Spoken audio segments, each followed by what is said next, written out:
오늘 우리에게 주시는 하나님의 말씀 봉독해 올립니다. 베드로전서 2장 9절에서 12절까지에 있는 말씀입니다. 오직 너희는 택하신 족속이요 왕같은 제사장들이요 거룩한 나라여 그의 소유된 백성이니 이는 너희를 어두운 데서 불러내어 그의 기이한 빛에 들어가게 하신 자의 아름다운 덕을 선전하게 하려 하심이라.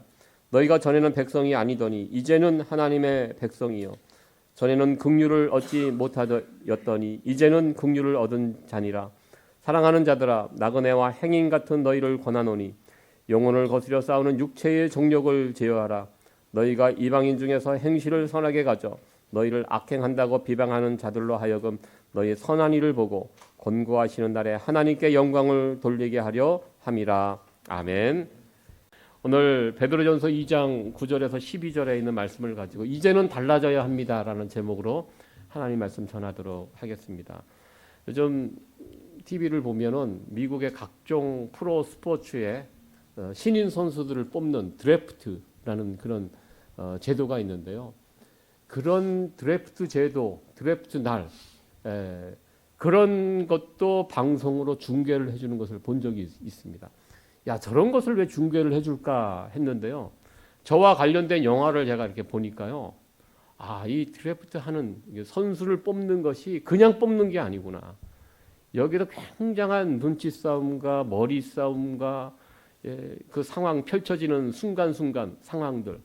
그러니까 지금 제가 영화를 하나 이렇게 준비해 봤는데요. NFL, 미국에서 가장 인기 있는 프로 스포츠, 미식축구의 신인 선수를 하나 뽑을 때 이 날이 오픈이 되고 이 선수를 하나 뽑을 때 시간이 주어집니다. 예를 들어서 뭐 15분, 20분 시간이 주어지면 그 시간 안에 선수를 호명하면 됩니다. 그 선수가 그 팀의 선수가 되는데요. 그 15분, 20분 동안 그 스태프들이 온갖 두뇌 싸움을 합니다. 그리고 그 안에서 막 서로 딜을 하게 되고 내가 이 선수 양보해 줄 테니까 이 선수를 달라. 그 팀별로 그 시간 10분, 15분 주어진 시간 동안 엄청난 시간들이 주어지게 되고요. 그리고 시간이 딱 정해졌을 때 그 선수를 부르게 됩니다. 그러면 그 팀에서 부른 그 호명된 선수들이 거기에 참여했던 선수들 가운데 그러면 너무너무 기쁜 모습으로 밝은 모습으로 행복한 모습으로 감사하는 모습으로 달려나가서 그 팀의 구단주나 코치가 준비한 모자와 유니폼을 딱 입습니다. 보통 이 드래프트 할 때 가장 성적이 안 좋은 팀에서부터 이렇게 뽑아오기 시작합니다. 그러니까 팀이 그렇게 좋은 팀도 아니고 그렇게 유명한 팀이 아닌데도 불구하고 그럼에도 불구하고 그렇게 자기 이름을 불러준 것에 대해서 너무너무 기뻐하고 감사하고 영광스럽게 생각하고 그러면서 앞으로 내가 이 팀의 일원이 되어서 정말 최선을 다해서 이 팀을 위해서 이 한 몸 불사르겠다. 뭐 그렇게 이제 눈물 어린 감동적인 그런 포부를 밝힙니다. 이런 것이 이제 방송으로 생중계됩니다. 그런 것이 인기가 있어서 많은 사람들이 이 프로를 또 보고 있습니다. 저는 그렇게 어느 팀이 자기를 불러줘서 그것에 대해서 감격하고 기뻐하고 영광스럽게 하고 감사하는 이런 모습을 보면서 오늘 저희들이 읽었던 베드로전서 2장 9절의 말씀이 생각이 났습니다. 2장 9절에 있는 말씀 너무나 유명한 말씀입니다. 너희는 택하신 족속이요 왕같은 제사장이요 거룩한 나라요 그의 소유된 백성이니. 이게 무슨 말씀입니까? 예수 믿는 너희들이 어떠한 존재인지 우리의 소속이 어디인지 이것을 알려주는 그런 말씀입니다. 우리가 베드로 사도가 말씀한 이 말씀을 우리가 받아들인다면 이 사실을 우리가 받아들인다면 우리는 얼마나 기쁘고 또 감사하며 영광스러워하며 그렇게 살아갈 수 있을 텐데 이런 생각을 해봤습니다. 문제는 이 말이 그렇게 실감이 나지 않는다는 것입니다. 여러분들은 이 말 베드로 사도가 우리가 누구인지 알려준 우리의 정체성이 무엇인지 알려준 이 말이 택하신 족속, 왕같은 제사장, 거룩한 나라, 그의 소유된 백성 이 말이 여러분들 실감 나십니까? 현실성 있게 이 말을 여러분들 받아들일 수 있으십니까? 사실 베드로 사도가 이 말씀을 전했던 그 대상자 소아시아 지역에 흩어져 살아가고 있던 그리스도인들입니다. 그 편지의 대상자들이 그렇게 상황이 좋은 사람들은 아니었습니다. 지위가 높거나 높은 신분을 가진 자들이나 그런 자들이 아니었습니다. 많은 자들이 노예 생활을 했던 자들이었고요. 로마 시대의 주류에 속한 자들이 아니었습니다. 거대한 로마 제국 아래 숨죽이면서 예수 믿는다는 걸 밝히면 잡아가던 그런 시대에 살고 있었던 그런 자들이었습니다. 숨어있는, 그늘에 있는 그런 상황에서 살아가고 있는 교회 공동체 성도들에게 주신 말씀입니다. 그런데 이런 자들에게 베드로 사도는 너희들이 누구인지, 너희들은 왕 같은 제사장이다. 하나님의 택하신 족속이다. 거룩한 나라다. 그 당시 로마 제국과 비교해서 너희들은 거룩한 나라, 그의 소유된 하나님의 백성들이다. 이렇게 그 소아시아 지역에 흩어져 있는 성도들에게 그들의 정체성을 밝혀주고 있습니다. 사실 어떻게 보면 현실성이 좀 떨어지는 그런 표현, 그런 말씀이 아닌가 이런 생각을 해보았습니다. 사실 오늘날 이 시대에 예수님을 믿고 살아가는 우리들, 특별히 우리는 이민자로 이 땅에서 살아가고 있습니다. 우리들에게도 적용시키기가 참 쉽지 않은 그런 말씀입니다. 내가 왕 같은 제사장, 내가 하나님의 거룩한 나라, 하나님의 소유된 백성인 것은 어느 정도 받아들이겠는데 나머지 이런 부분들은 내가 정말 이 말씀대로 믿고 살아가고 있는가? 이것은 좀 다른 문제가 아닌가 생각을 해보았습니다. 우리는 다 이민자로 이 땅에서 살아가고 있습니다. 이민자로 사는 것은요, 좀 왠지 모르게 늘 위축되어 있습니다. 혹시 또 내가 무슨 손해를 당하는 것은 아닌가? 전화 한 통화만 이렇게 와도 위축이 됩니다. 다 이게 한국말이 아니잖아요. 영어로 된 그 전화 한 통화 받으면 집중해서 정신 바짝 차려서 들어야 합니다. 늘 위축되고 눈치 보게 되고 조심하게 되고 이런 어려움들이 우리 이민자들에게 있습니다. 가끔은 이 땅에서 살아가는 백인들 이렇게 보면 부러울 때가 있습니다. 야, 저 사람도 무슨 걱정이 있겠는가?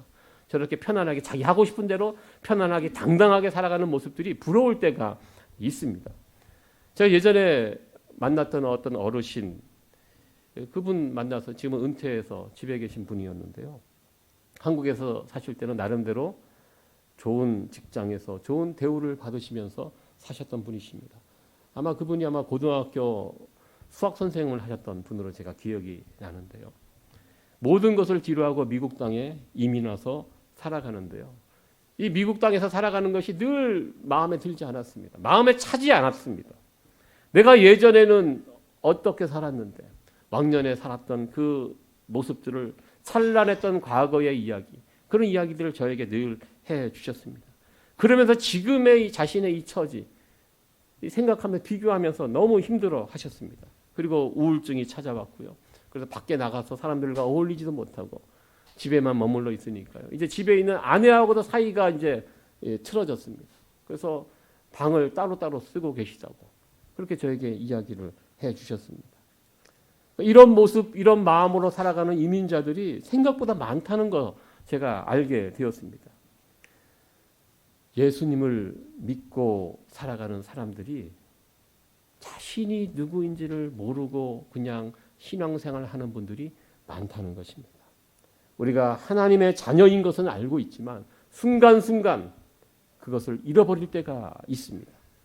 이 거대한 세상 속에서 살아가면서 이민자라는 한계 때문에 우리가 초라한 모습으로 주눅이 들 수 있지만 그러나 우리는 그렇게 하찮고 가벼운 존재가 아니라는 것을 오늘 말씀을 통해서 여러분들 깨달았으면 좋겠습니다. 오늘 베드로 사도는 소아시아 지역에 흩어져 살아가는 성도들에게 너희는 절대로 하찮은 존재가 아니다. 당신이 누구인지 잊지 말아라. 절대로 기죽지 말아라. 하나님께서 우리를 선택하시고 예수 그리스도 안에서 우리를 세워주셨다.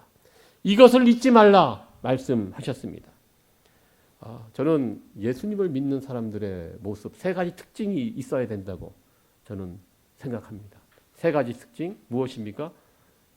밝아야 합니다. 예수 믿는 사람들은요, 어두우면 안 됩니다. 어두울 수가 없습니다. 늘 밝은 모습, 밝은 기운이 나와야 되고요. 그리고 맑아야 합니다. 투명해야 합니다.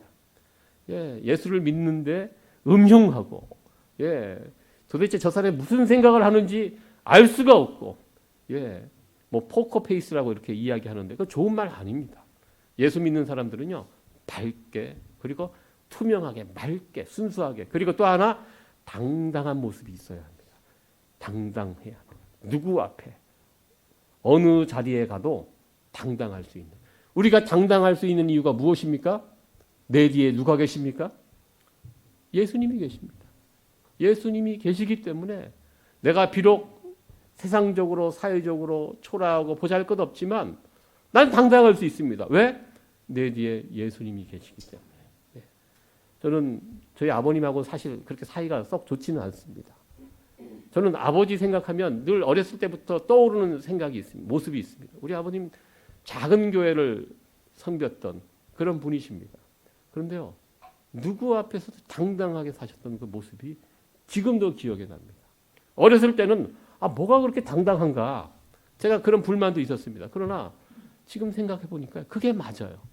우리가 예수 믿는 사람으로서 내 뒤에 예수님이 계시는데 우리가 꿀릴 게 뭐가 있겠습니까? 누구 자리, 어떤 자리, 누구 앞에서도 당당하게 고개를 들고 눈을 바라보면서 나의 의견을 이야기할 수 있는 이런 모습. 저도 그 아버지와 같이 좀 당당한 모습으로 살았으면 좋겠는데 자꾸 그것을 놓쳐버립니다. 그래서 좀 큰 사람들 앞에 가면은 왠지 기가 죽고 고개를 숙이게 되고 목소리가 기어들게 되고 뭐 그렇게 되는데요. 그러지 말라는 것입니다. 당당하게. 왜? 내 뒤에 예수님이 계시기 때문에. 여러분들 밝게 사시고요. 맑게 사시고 여러분들 당당하게 사시기 바랍니다. 이 귀한 모습이 우리 가운데 나타나야지기를 간절히 축원합니다. 하나님께서는 우리를 택하신 족속으로, 왕 같은 제사장으로, 거룩한 나라, 그의 소유된 백성으로 세워 주셨습니다. 이것이 예수님을 믿는 우리들의 정체성입니다. 우리가 예수님을 믿게 되었을 때 그것을 가리켜 새로운 피조물이라 이렇게 말합니다. 예수님으로 인하여 우리가 새로운 피조물이 되었다. 이게 무엇입니까? 조금 전에 제가 말씀드렸던 그 네 가지입니다. 택하신 족속, 왕 같은 제사장, 거룩한 나라, 그의 소유된 백성, 그것으로 살아가는 자들이 새로운 피조물입니다. 이제 새로운 피조물이 되었다면 그것은 끝나는 것이 아닙니다. 새로운 피조물로서 이제 살아가는 모습들이 필요하는데요. 이렇게 살아갈 때 새로운 피조물로서의 모습이 드러나게 될 수 있습니다. 그 부분을 11절과 12절에 말씀하고 있습니다. 우리가 새로운 피조물로서 이 세상에서 어떻게 살아가야 하는가? 11절과 12절 말씀입니다. 다시 같이 한번 읽어보도록 합니다. 시작. 사랑하는 자들아, 나그네와 행인 같은 너희를 권하노니 영혼을 거스려 싸우는 육체의 정욕을 제어하라. 너희가 이방인 중에서 행실을 선하게 가져 너희를 악행한다고 비방하는 자들로 하여금 너희 선한 일을 보고 권고하시는 날에 하나님께 영광을 돌리게 하려 함이라. 아멘. 우리가 새로운 피조물로서 어떻게 이 세상에서 살아가야 할 것인가, 여기 두 가지 이야기를 하고 있는데, 먼저 살펴볼 것은 사랑하는 자들아, 나그네와 행인 같은 너희를 권하노니. 여기 보면 우리를 가리켜 나그네와 행인 같은 너희를이라고 표현하고 있습니다. 우리가 앞서 1장 1절 2절에 우리가 선택된 나그네들이라, 우리가 이 땅에 살아가는 자들이 살아가는 무엇이 나그네라는 표현을 우리에게 쓰고 있는 것을 보게 되는데요. 같이 연결되어 있습니다. 나그네와 행인 같은 너희를. 우리의 정체성이 무엇입니까? 나그네와 행인. 나그네와 행인입니다. 여기 보면 영어 표현으로 보면 visiting foreigner가 우리의 정체성입니다. 잠시 방문한, 이 땅을 방문한 외국인, 이것이 우리의 정체성입니다. 우리가 이 미국에서 살아갈 때 시민권자들이 있습니다. 그리고 영주권자들이 있습니다. 그리고 특별한 목적을 가지고 미국에 방문한 사람들이 있습니다. 공부 때문에 오신 분들, 사업 때문에 오신 분들, 또 관광 때문에 오신 분들, 그런 분들을 가리켜 비지팅 포리너라고 해서 따로 비자를 줍니다. 그러니까 사도 베드로는 이 땅에서 살아가는 우리들을 가리켜 특별한 목적을 가지고 이 땅에 방문한 비지팅 포리너들이라고 우리의 정체성을 밝히고 있습니다. 그러니까 우리가 누구십니까? 이 땅에 목적이 있어 왔고요. 그 목적이 끝나면 떠납니다. 이게 무슨 말입니까? 예수님을 믿으면요, 이 시각을 우리가 갖게 된다는 것입니다. 어떤 시각? 우리는 이 땅에서 영원히 사는 존재가 아니라는 것. 이제 이 땅에서 살아가는 목적이 다 끝나면 이제 떠나는 비지팅 포리너가 우리의 진짜 모습이라는 것을 알게 됩니다. 언제? 내가 예수님을 믿고 중생한 이후에 내 시각이 딱 바뀝니다. 아, 내가 이 땅, 이곳 영원히 사는 곳이 아니구나. 언젠간 때가 되면 가는구나. 저는 지금 뉴욕 지금 살고 있는 집이 뉴욕에서 3번째 사는 집입니다. 그중에 제일 마음에 드는 좋은 집에서 살고 있습니다. 지난 2년 동안 살았고요. 최근 5월에 다시 새로운 계약을 맺었습니다. 교통도 편리하고 주차장도 있고 그리고 집안에 또 세탁기도 있고 우리 식구 살기가 참 편한 그런 집입니다. 대신 최근에 이제 비가 오면 이제 천장에서 물이 샙니다. 우리 교회도 지금 물이 막 새고 어제 비 많이 왔잖아요. 또 저희 집도 물이 셉니다. 물이 새면 자동적으로 큰 다라를 준비해 갖고 물 떨어지는 곳에 이렇게 놓습니다. 처음에는 굉장히 좀 이상했는데 요즘은 이제 비 오면 무조건 거기다가 이렇게 놓고 3번인가 고쳐봤어요. 사람 불러갖고 3번 불러갖고 고쳐달라고 했는데 우리 집주인이 굉장히 좋은 분이에요. 연락만 하면 바로 달려와서 고치는데 문제는 못 고쳐요. 이 지붕에 물 새는 것이 이게 굉장히 이게 어렵더라고요. 그 못 고치더라고. 우리 교회도 지금 여러 번 왔는데 못 고치거든요. 뭐 그런 불편한 부분들이 있지만 괜찮습니다. 사는 데는 별 지장이 없이 잘 살고 있는데요. 저는 분명히 알고 있습니다. 제가 살고 있는 이 집 좋은 집이지만 영원토록 살 수 있는 집은 아니라는 거 알고 있습니다. 언젠가는 때가 되면 그 집을 나와야 합니다. 우리가 예수님을 믿게 되면 새로운 피조물이 되면 우리 시각이 바뀝니다. 아, 내가 사는 이곳이 영원히 머무를 곳이 아니구나. 그리고 비지팅 포리너가 우리가 됩니다. 베드로 사도는 이 비지팅 포리너가 된 우리에게 2가지 권면을 주고 있습니다. 첫 번째가 11절에 있는 말씀입니다. 11절 말씀 다시 한번 읽어보도록 합니다. 시작. 사랑하는 자들아 나그네와 행인 같은 너희를 권하노니 영혼을 거스려 싸우는 육체의 정욕을 제어하라. 비지팅 포리너로 살아가는 우리들 이 땅에서 어떻게 살아갈 것인가. 11절 말씀 육체의 정욕을 제어하라. 육체의 정욕을 제어하라. 이게 무슨 말씀입니까? 이것은 우리가 중생하기 전에 예수님을 믿기 전에 이 세상에서 살아갈 때 몸에 익혔던 여러 가지 생활 방식을 말합니다. 우리가 예수님을 알기 전에 이 세상에서 어떻게 살았습니까? 베드로전서에는 이 세상에 예수님을 모르기 전에 살던 우리 세상의 모습들이 거기에 나와 있습니다. 2장 1절 그러므로 모든 악독과 모든 괴hul과 외식과 시기야 모든 비방하는 말을 버리고 예수님을 믿기 전에 이러한 모습들을 가지고 우리가 살았습니다. 그리고 4장 3절에도 나옵니다. 음란과 정욕과 술 취함과 방탕함과 연락과 무법한 우상 숭배를 하여 예전에 우리가 살던 그런 모습입니다. 그때가 족하도다 말씀합니다. 베드로 사도는 중생한 자들이 다시는 그 옛날 모습으로 돌아가지 말라고 경고하고 있습니다. 우리가 예수님을 믿고 새로운 피조물이 되었습니다. 신분이 바뀌었습니다. 그런데 문제는 아직 우리 안에 옛날 그 죄성이 남아있다는 것입니다. 그리고 이 남아있는 죄성이 강력합니다. 죄성이 강력하기 때문에 자꾸 끌어당깁니다. 옛날로 돌아가려고 자꾸 우리를 끌어당깁니다. 도로 그 시절로 돌아가도록 우리에게 새로운 생명이 들어왔음에도 불구하고 그 새로운 생명을 죽이는 세력이 같이 작동을 합니다. 누굽니까? 마귀입니다. 마귀는요, 우리 안에서 새로운 생명이 작동하지 못하도록 지금도 최선을 다해서 노력하고 있습니다. 마귀가 우리를 쓰러뜨리기 위해서 대충 일하지 않습니다. 이 죄성을 다시, 이게 굉장히 강력한 놈이거든요. 강력하게 역사하도록 최선을 다해서 마귀가 노력하고 있습니다. 원래 상태로 돌려기 위해서 최선을 다하고 있는 마귀가 있는데요. 그렇다면 우리는 신앙생활을 어떻게 해야 합니까? 우리도 신앙생활을요, 최선을 다해서 해야 합니다.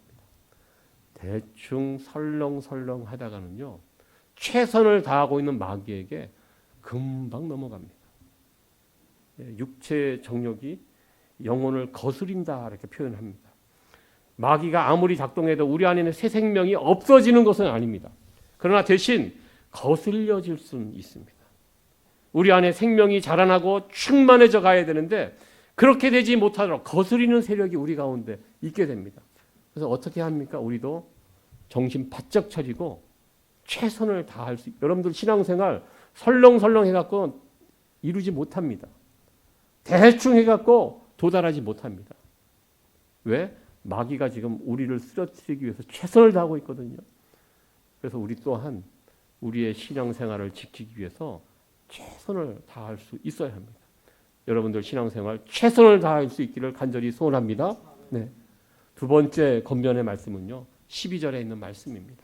다시 한번 12절 말씀 읽어보도록 합니다. 시작. 너희가 이방인 중에서 행실을 선하게 가져 너희를 악행한다고 비방하는 자들로 하여금 너희 선한 일을 보고 공고하시는 날에 하나님께 영광을 돌리게 하려 함이라. 아멘. 여기 보면 너희를 악행한다고 비방하는 자들로, 교회 다니는 사람들이 악을 행한다. 사실 여러분들 교회 다니는 사람들이 무슨 악을 행하겠습니까?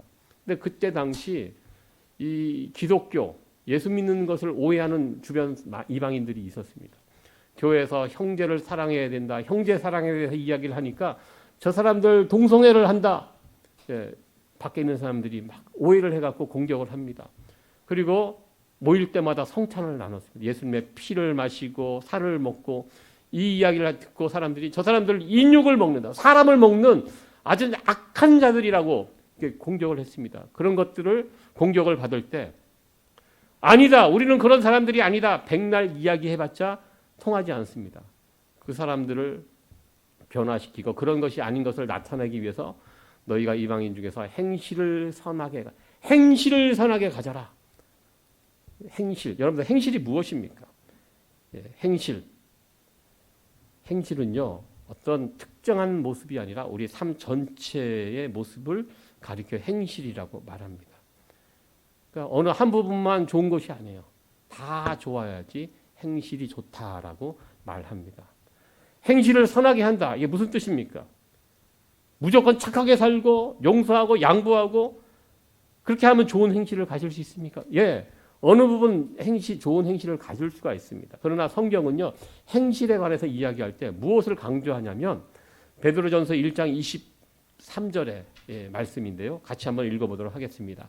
시작. 너희가 거듭난 것이 썩어질 씨로 된 것이 아니요 썩지 아니할 씨로 된 것이니 하나님의 살아있고 항상 있는 말씀으로 되었느니라. 아멘.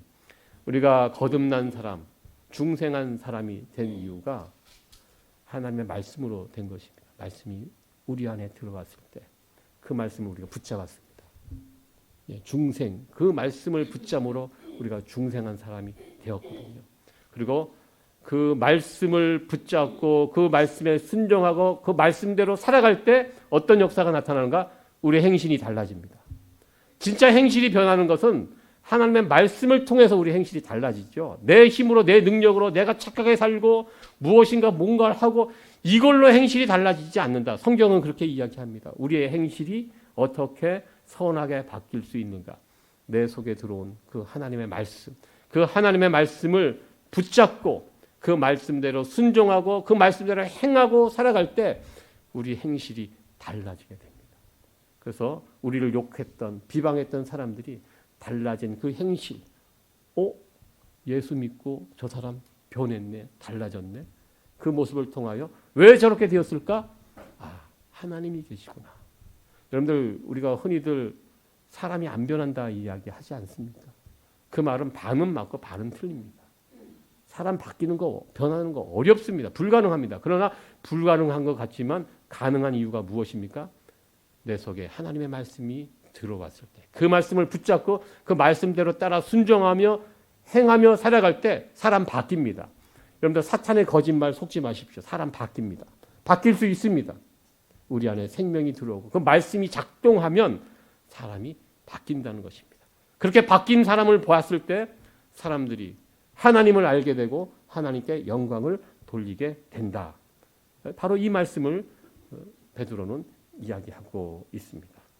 우리가 이 두 가지 하나님의 사람으로 어떻게 살아갈 수 있는가? 신앙생활 최선을 다해서 이 못된 악한 습관들을 버려야 되고요.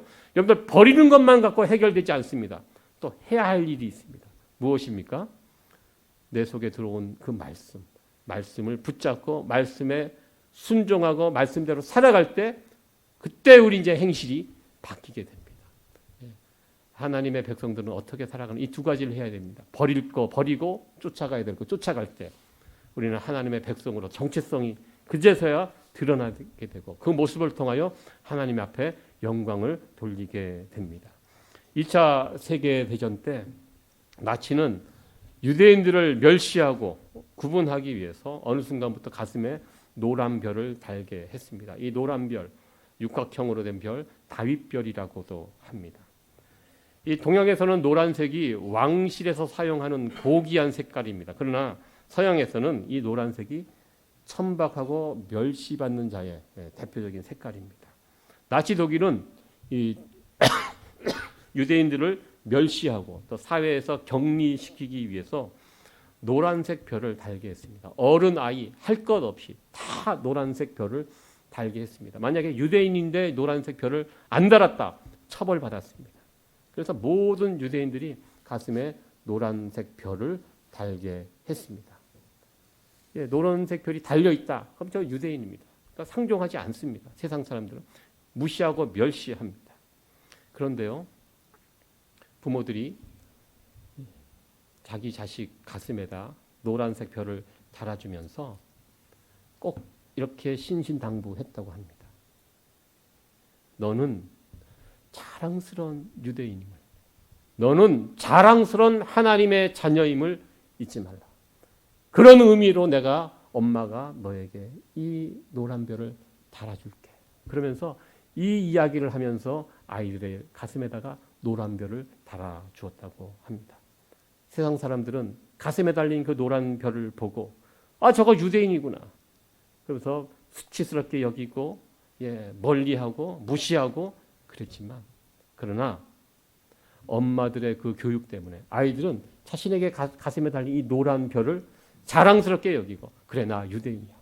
나 하나님의 자녀야. 나 하나님의 백성이야. 이렇게 부끄럽지 않게 않는 모습으로 살아갈 수 있게 만들었다고 합니다. 여러분들 우리들은 하나님의 자녀들입니다. 요즘 교회 다니는 거 그렇게 자랑스러워할 일이 아닌 그런 시대에 우리가 살아가고 있습니다. 교회 다닌다 하면 세상 사람들이 요즘은 오히려 무시합니다. 우습게 봅니다. 그런 시대에 우리가 살아가고 있습니다. 그러나 여러분들 잊지 마시기 바랍니다. 우리는 하나님의 자녀들입니다. 누가 뭐래도 세상의 그 어떤 자들이 무시하고 하찮게 여긴다고 해도 우리는 택하신 족속, 왕 같은 제사장이고 거룩한 나라고 하나님의 소유된 백성들입니다. 이것이 우리의 정체성입니다. 여러분들 이 정체성을 잃어버리지 마시고요. 누구 앞에서도 당당하게 살아갈 수 있는 그런 성도 여러분들 되어지기를 간절히 축원합니다. 우리가 내가 하나님의 자녀고 택하신 족속이고 왕 같은 제사장이고 하나님의 소유된 백성이다. 그러기 위해서는 걸맞는 삶이 우리에게 필요합니다. 여기에 사도 베드로가 두 가지 권면을 오늘 해 주었습니다. 세상의 정욕을 제어하라. 버려야 합니다. 이것을 버리기 위해서 여러분들 최선을 다하셔야 합니다. 그리고 우리의 행실을 통해서 하나님이 어떤 분인지를 드러낼 수 있어야 합니다. 행실을 드러내는 거 어떻게 드러낼 수 있습니까? 우리가 무언가 착하게 살고 무언가 남을 도와주고 이것 통해서의 행실이 바뀌는 거 아닙니다. 행실 무엇을 통해서 나타날 수 있습니까? 여러분들 매주 순간순간 때마다 들려지는 하나님의 말씀, 그 하나님의 말씀을 잘 들으시기 바랍니다. 그 하나님의 말씀을 잘 붙드시기 바랍니다. 그 하나님의 말씀에 순종하고 그 말씀대로 살아갈 때 우리의 행실, 선한 행실이 드러나게 되고요. 그 선한 행실을 통하여 하나님이 영광 받으시고 하나님이 드러나게 됩니다. 이 귀한 모습들이 우리 가운데 나타나지기를 간절히 축원합니다. 택하신 족속으로 왕 같은 제사장으로 거룩한 나라로 하나님의 소유된 백성으로 이것에 걸맞게 살아갈 수 있는 성도 여러분들 되어지기를 간절히 축원합니다. 아멘.